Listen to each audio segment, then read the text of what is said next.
Bonjour à tous pour cette nouvelle vidéo sur le mat, le fameux mat roi fou cavalier contre roi. Donc le mat le plus difficile à donner contre un roi dépouillé. Alors pour cela, je vais essayer tout simplement de vous expliquer une méthode qui pourra vous servir et aussi vous expliquer pourquoi ça peut vous aider d'une manière générale pour votre niveau aux échecs et non pas simplement pour espérer pouvoir mater si vous avez ce mat dans une partie. Donc pour cela nous allons aller sur Lichess dans l'éditeur de partie. Je vais faire sans, j'aurais pu tout simplement prendre déjà préparé sur Chessbase, etc. Mais bon, j'ai révisé un tout petit peu, mais c'est pas tellement nécessaire. Je vais vous montrer la méthode principale et puis peut-être que ensuite on verra un peu des détails. Mais j'aimerais faire la vidéo la plus simple possible, la plus pédagogique possible. Alors, sur Lichess, donc éditeur de partie, c'est très pratique. Donc vider l'échiquier. Je vous permets en même temps de faire ça. Donc on va mettre un roi noir dans le coin, un roi blanc ici, un fou blanc au centre et un cavalier blanc pas très loin d'ici. Voilà, et on va valider cette position. On va dire que c'est l'analyse maintenant. Voilà, du coup c'est bien cadré pour l'écran parce que j'avais précadré ceci. Et puis comme vous le voyez, je suis sur Lichess et c'est vide, donc je vais faire sans filet, hein. Alors évidemment je pourrais m'amuser à avoir des petites anti-sèches, mais non, justement, pour pouvoir vous montrer de la manière la plus simple possible, je vais prendre aucun support, donc je ne vais pas activer l'ordinateur, et je vais simplement faire appel à mes connaissances. Donc nous sommes ici déjà dans une phase un peu avancée de ce mat, puisque le roi blanc est déjà très bien placé et le roi noir déjà sur le bord. Évidemment, on pourrait également parler de comment on doit faire pour l'emmener sur le bord. C'est quelque chose qui est un sujet qui fait partie de cette méthode, mais où il n'y a pas vraiment de méthode, disons, dédiée, de technique dédiée. On pourra peut-être montrer quelques exemples à la fin. Je vous montrerai peut-être un exemple. Cette fois, je reprendrai peut-être une base que j'avais faite il y a longtemps. Donc justement, j'avais travaillé cette méthode en 2008, donc ça fait quand même 8 ans. Alors je l'ai remontré régulièrement à des élèves et j'aimerais vous donner des notions importantes avec une vidéo la plus courte possible. Alors c'est essayer d'être efficace. Donc il faut savoir une chose très importante déjà dans cette finale, c'est que si le roi est dans un coin de la couleur opposée au fou, eh bien on ne peut pas donner l'échec et mat. Donc avec ce fou de case blanche, on ne pourra jamais mater ce roi s'il reste ici. D'ailleurs j'ai un élève qui a déjà fait une partie nulle assez facilement, c'était seulement l'année dernière, dans un tournoi, dernière ronde, il avait très mal joué, son adversaire a été obligé d'essayer d'atteindre cette position pour mater, et finalement il est resté dans le mauvais coin, et il a fait nul sans problème. Voilà, donc son adversaire ne savait pas que c'était impossible de faire un mat dans ce coin. Il a essayé et forcément c'était impossible. Alors l'objectif va être d'emmener ce roi dans un coin de la couleur du fou, c'est-à-dire soit la case A8 soit la case H1. On ne pourra pas mater s'il est vers A1 ou H8. Et pour cela nous allons employer la célèbre technique du W. Alors j'explique ici ce qu'on va faire. Donc d'abord, la toute première étape va être d'enlever le roi de ce coin, parce qu'il ne faut pas le laisser ici, il va falloir le forcer à partir de là. Pour cela, on va utiliser forcément le cavalier, puisque le fou ne va pas pouvoir aider à enlever un roi qui est sur une case noire, vu que c'est un fou de case blanche. Et ensuite, on va l'emmener, ici on va décider de l'emmener ici, en A8, pardon, parce que notre fou vise déjà la case H7, donc on va le pousser sur le côté gauche, à l'aile dame. Pour cela on va utiliser la technique du W, donc on va commencer par chasser d'abord ce roi. Alors tout simplement on va amener le cavalier, donc le roi va vouloir rester dans le secteur, et puis on va faire cavalier ici qui contrôle cette fameuse case du mauvais coin, et le roi on voit qu'il doit venir. Voilà, alors la technique du W c'est quoi? Eh bien ça commence à partir de là, et la technique c'est de faire un W, une forme de W avec le cavalier. Donc voilà, on voit que ce cavalier fait un trajet de 4 coups. Dans ce trajet, il utilise la case où il est actuellement, qui est une case blanche, ainsi que 2 autres cases blanches et 2 cases noires. Donc on peut retenir que pour être sur la route du W, mais ça vous n'avez pas besoin pour ici, mais de manière générale, quand vous manœuvrez et que tout d'un coup vous emmenez le roi sur le bord, eh bien il y a 3 cases qui sont, une majorité de cases, c'est-à-dire 3 sur les 5, qui sont de la couleur du fou. Donc on commence sur une case blanche, puisqu'on a un fou de case blanche, et puis on terminera sur une case blanche, tout en passant par une case blanche au milieu de ce W. Donc alors là, c'est vrai qu'avec les flèches, ça n'a pas vraiment dessiné un W, mais vous imaginez ici le W, voilà. Dessiné par ce cavalier. Que va faire notre roi pendant ce temps? Eh bien, il a commencé ici, qui était sa meilleure case, puisqu'il surveillait ces deux cases, tandis que le fou s'occupait de la troisième, donc le roi était obligé de filer par ici. Et puis le trajet de ce roi blanc, eh bien, il est très très simple, il est rectiligne. On va se promener sur la 6e rangée, tout droit, jusqu'à arriver sur cette case clé. Pourquoi c'est la case clé? Parce que ça permet de contrôler les 3 cases qui sont devant, et donc le roi noir, quand il sera dans le bon coin, le coin de la case blanche, eh bien on pourra plus facilement faire échec et mat. Donc voilà, le cavalier va faire 4 coups, le roi va faire 4 coups, facile à retenir. Et puis le fou, que va-t-il faire? Eh bien lui, il va faire tout le reste, c'est-à-dire faire des petits coups d'attente, faire des coups pour pousser le roi, pour contrôler des cases, comme on voyait tout à l'heure qu'il contrôlait cette case. Et là, il va jouer ici pour contrôler cette case, et il va faire des coups d'attente, il va repousser le roi, il va pousser comme ça, et il nous sert à attendre ce fou, car le fou est une pièce très utile pour attendre, contrairement au cavalier. Et bien voilà, ça commence ici. Alors le roi n'a pas le choix, si vous remarquez bien, il doit aller ici. À chaque fois, on va se dire, est-ce que c'est plutôt mon cavalier qui doit jouer un coup, ou plutôt mon roi, qui est à la traîne entre les deux? Et on va se demander aussi ce qui se passe si le roi tente de repartir du côté du mauvais coin. Alors, ici, on va se dire, ah bah si je joue le roi, eh ben ça va pas aller, parce que le roi va venir ici et il commence à se rapprocher du mauvais coin, donc ce ne sera pas ça, et je vais jouer plutôt le cavalier, voilà, cavalier ici, je vais promouvoir d'ailleurs cette variante. Donc le cavalier a fait son premier coup de W, voilà, alors de là, 2 options pour les noirs, soit il tente de continuer sa route en direction, finalement, du bon coin pour nous, mais ça peut être aussi une tentative de sortie. On remarque qu'il peut essayer de s'échapper par ici. Et c'est ce qu'on va voir. On verra plus tard ce qui se passe s'il tente une sortie. Mais on va rester pour l'instant sur un schéma basique. C'est-à-dire qu'il a envie de retourner dans ce fameux coin de case noire. Là où il est sûr de jamais se faire mater. Alors il y retourne. Ici on doit se dire, est-ce que c'est plutôt le roi, ou le cavalier, ou le fou? Bah, le fou il fait déjà un travail excellent et bloque le retour du roi vers le mauvais coin. Donc le roi, bah, on voit que s'il joue ici, le roi noir irait ici, donc on fait échec avec le cavalier.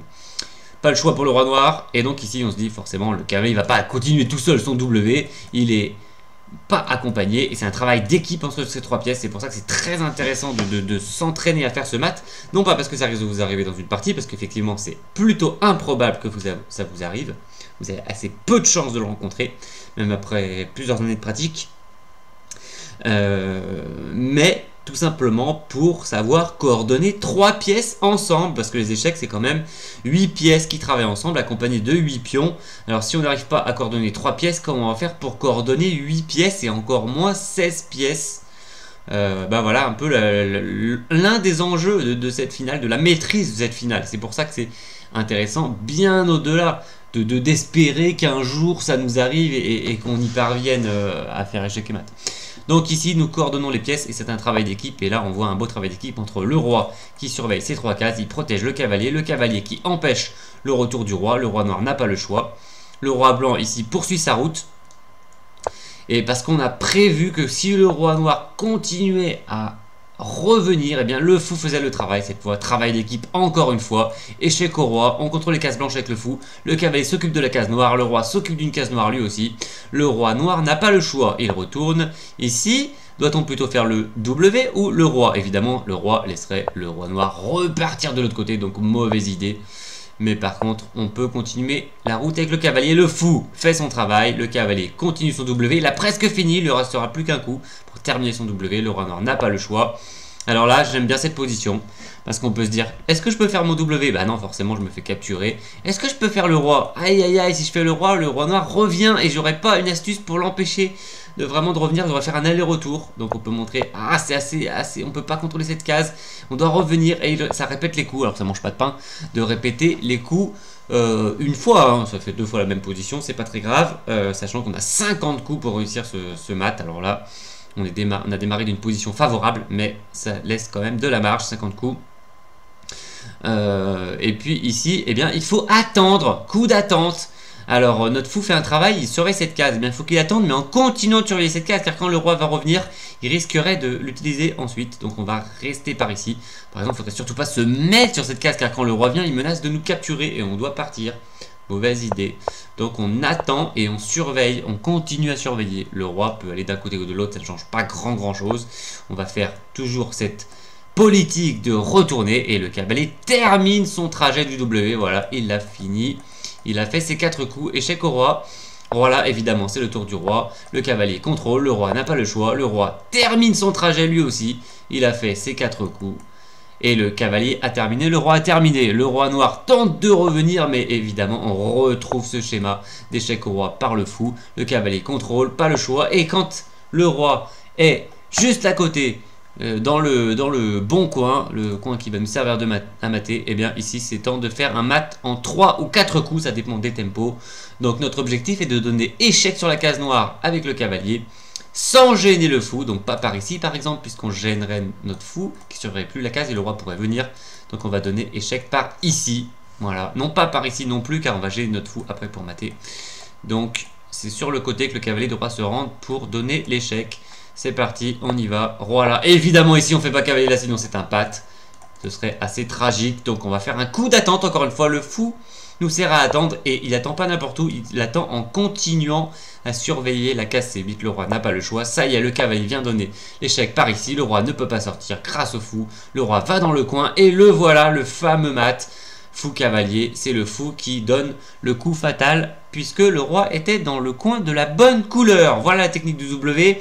Nous allons revenir à la position initiale et nous allons étudier maintenant une alternative, c'est s'il tente une sortie. Alors je rappelle que c'est le cavalier qui va venir contrôler la case du coin, le roi part, le fou contrôle, le roi part, le cavalier commence son W et au lieu de faire un retour du roi comme nous le fait, nous allons tenter une sortie. Le roi tente de retrouver l'air libre, le roi blanc voit qu'il est à la traîne, il se dépêche de revenir et le roi noir tente une sortie. Évidemment, si le roi noir repart de l'autre côté, nous allons tout simplement retomber dans la technique classique du W que nous avons fait juste avant. Donc pas la peine d'étudier cette possibilité pour... Nous avons déjà vu tout à l'heure. Donc ici le roi, on se dit, oh là là, il nous échappe, il est en train de glisser, mais non, on continue comme si de rien n'était. Comme on ne peut pas faire le roi, on fait le cavalier. On a fait 2 coups de W. Ici on peut se dire, mais c'est n'importe quoi, le roi a quitté la bande, il est en train de partir. Et non, le fou va venir le rattraper juste à temps. Numéro d'équilibriste, regardez ce fou, il vient surveiller la case. Et nous avons une excellente barrière réalisée par le cavalier, le fou, le roi. Le roi noir est cerné et il doit rentrer dans le rang. Alors il retourne de là d'où il vient. Et maintenant on resserre l'étau. Regardez ça, le fou travaille sur les cases blanches, le cavalier travaille sur les cases noires. Nous avons une barrière. Ici, le roi noir ne peut pas s'échapper. Très bon travail d'équipe, très belle coordination des pièces blanches. Le roi noir, disons qu'il va par ici. Roi revient, il tente de repartir, mais nous avions déjà vu de cette situation. Échec, la fameuse situation où on donne échec pour repousser ce roi. Ensuite, on continue le W, roi ici. Est-ce que vous reconnaissez cette situation? Nous l'avions déjà vu tout à l'heure. Que jouez-vous avec les blancs? Vous avez 5 secondes. Et oui, c'est le coup d'attente du fou. Il continue à surveiller le roi. Par exemple, allez, on va changer un petit peu. Il tente une sortie. Justement, on va voir ce qui se passe. Il change de bord. Oh là là, il change de bord. Que se passe-t-il? Est-ce qu'on est en train de perdre la main? Mais non, pas du tout. Notre cavalier surveille. Donc on peut tout simplement faire un coup d'attente encore une fois avec le fou. Pas n'importe quel coup d'attente. Il surveille la case C8. On va voir que c'est très important. Allez, on change un petit peu les tempos. Le roi va dans le coin cette fois de lui-même. Et puis ici, nous revenons avec le roi. Ça y est, il a fini son trajet. Le roi vient là. Et alors finalement, on n'a même pas eu l'obligation de terminer le trajet de W cette fois-ci. On a déjà le mat en 2 coups. Échec au roi. Et c'est échec et mat. Voilà. Donc là, on a gagné un petit peu de temps par rapport à l'exemple de tout à l'heure. Et nous avons ce mat. Ben voilà pour cette petite vidéo sur la technique du W. Effectivement, je vous avais promis de montrer que se passerait-il si on commençait de manière aléatoire. Allez, je vais vous montrer un tout petit exemple. Je vais reprendre un petit exemple que j'avais récupéré. Je vais le mettre voilà, sur le côté simplement pour observer ça. Et donc essayer de faire des passerelles avec, maintenant que vous avez vu comment fonctionne la technique W. Alors évidemment ça demande un petit peu de pratique et d'entraînement, mais c'est quand même pas la technique la plus difficile du monde. Et ce qui peut parfois pêcher un petit peu, c'est effectivement, alors je vais refaire éditeur de partie, vider l'échiquier. Voilà, je vérifie que ça donne quelque chose de correct à l'écran. Un roi blanc, nous allons mettre carrément dans le coin. Regardez ça, roi dans le coin, roi noir au centre, le fou sur le bord et le cavalier dans le coin. Alors une des pires positions pour les blancs, puisqu'ils ont leurs pièces totalement éparpillées aux 4 coins de l'échiquier, aux 3 coins de l'échiquier pratiquement on pourrait dire ici. Et nous allons partir de là. Alors le trait est au blanc. Voilà, donc l'analyse, c'est parti.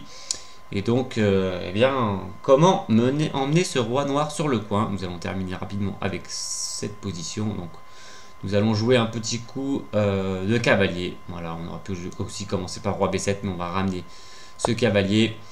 Ici, le roi noir va essayer de rester, ma foi, au centre. Alors, remarquons que les pièces blanches contrôlent déjà 2 cases du centre. Roi B7, ça y est, il faut qu'il revienne ce roi. Le roi essaye de rester au centre, le roi blanc arrive, le roi essaye de rester au centre, le roi blanc arrive. Il lui pique une case du centre. Voilà, le roi noir doit quitter le centre ici, alors il le quitte.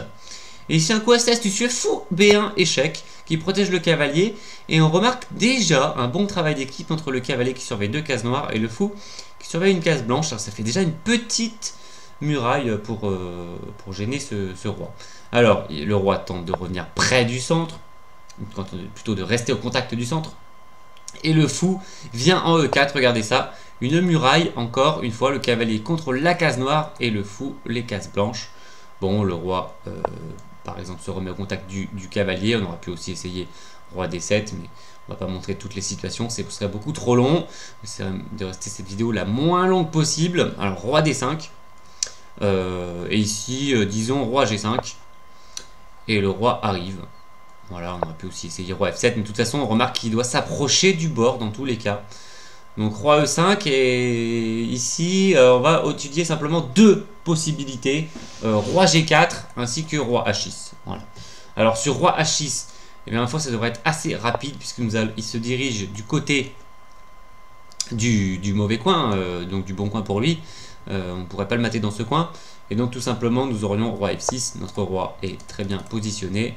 Et ici, s'il fait roi H7, eh bien nous avons déjà le début du W. Après fou D5, roi là, fou là, nous avons transposé dans le W. Ça y est, c'est le début du W. Et c'est exactement la position que nous avons regardée tout à l'heure. Nous pouvons faire une courte parenthèse. Que se passe-t-il s'il tente de descendre tout d'un coup? Parce qu'on se dit oui, alors quand il est comme on veut, ça va bien, mais là, alors là, quand c'est comme ça, vous devez vous dire, est-ce que mon cavalier est sur la route du W? Et c'est là que les couleurs interviennent. Il avait dit fou de case blanche, il faut un départ sur case blanche et une arrivée sur case blanche. Donc là, on remarque qu'on est effectivement sur la bonne route avec le cavalier. C'est plutôt une bonne nouvelle. Donc regardez, ça veut dire qu'on peut essayer le W. Alors, c'est pas toujours aussi facile, mais regardez, c'est assez bien car notre roi fait ce qu'il a à faire, notre cavalier fait ce qu'il a à faire. Et si vous remarquez bien, eh bien nous pouvons avec le W ici, après roi F5, roi G3, nous continuons le W comme si de rien n'était, entre guillemets, et nous avons une barrière. Ça y est, il est coincé déjà, regardez bien, il doit repartir, et ici nous avons tout simplement la position. Alors oui, on doit tout petit peu manœuvrer pour avoir ce qu'on veut. On va faire un petit coup d'attente classique, et ensuite on va avoir ce qu'on veut, c'est-à-dire ce fou qui surveille cette case, et le roi qui vient, et le W qui continue. Et bon, je peux le terminer rapidement, pour montrer. Donc par exemple le roi revient, et bien c'est l'heure du W, hop le roi arrive, hop hop hop, échec au roi, hop, et là c'est temps de préparer le mat. Voilà, ce mat assez rapide, échec et mat. Donc si on revient rapidement à notre alternative, nous étions au 8e coup, nous avions une alternative au 8e coup. Ici il pouvait aussi descendre, et ce sera avec celle-ci que nous allons conclure cette vidéo. Donc roi G4, cavalier F4. Alors on essaie de jouer groupé avec les pièces, hein. Et donc sur roi G5 on peut jouer fou F5. Donc on remarque qu'il doit aller sur le bord. Donc roi H6 par exemple. Et ici nous avons alors notre cavalier n'est pas très bien positionné. Évidemment pas roi F6, c'est un patte. C'est un patte assez tragique. Non, surtout pas de patte. Donc il faut plutôt essayer de manœuvrer avec un petit cavalier E6. Donc là plutôt au contraire on a une barrière plutôt qu'un patte. C'est beaucoup plus efficace. Donc roi en H5 forcé, roi en Fe6, Et puis ici sur roi H6, on va tout simplement manœuvrer pour fabriquer le début du W. Alors ici j'ai mis cavalier G6, roi H6, voilà on y est, regardez, fou E6, roi H5, donc là je recopie simplement les coups que j'avais vérifiés tout à l'heure, hein. Je les avais joués pour retomber dedans. Alors évidemment si je remonte on va retrouver la situation, mais nous avons ici tout simplement ce qu'on veut, le cavalier continue son W, d'accord, et le fou vient rattraper, c'est exactement ce qu'on avait vu tout à l'heure, rattrapage in extremis, hop, ça y est c'est fait. Donc on a refait la barrière, c'est la deuxième tentative que je vous avais montré dans la technique W quand il réussissait à s'échapper. Donc nous allons revenir une dernière fois à une alternative. S'il tente de descendre de lui-même, et bien ici nous allons faire cavalier en D4, roi G3, en roi G5. Alors j'essaie de comprendre un peu d'où vient cette technique. Alors j'avais mis ce modèle.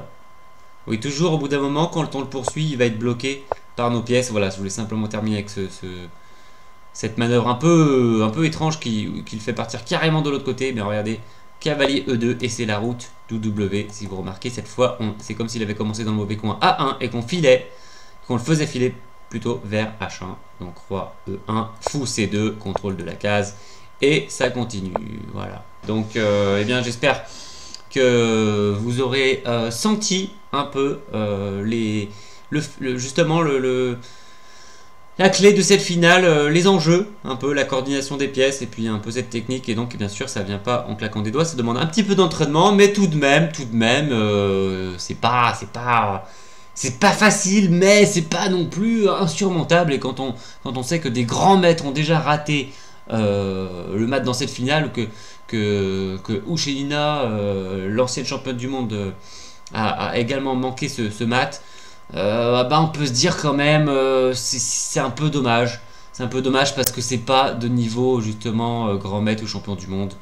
Donc je vous invite à étudier plus en avant cette finale et je conclurai tout simplement en disant qu'il y a aussi la méthode des triangles qui est intéressante mais tout de même pas du tout évidente de mon point de vue.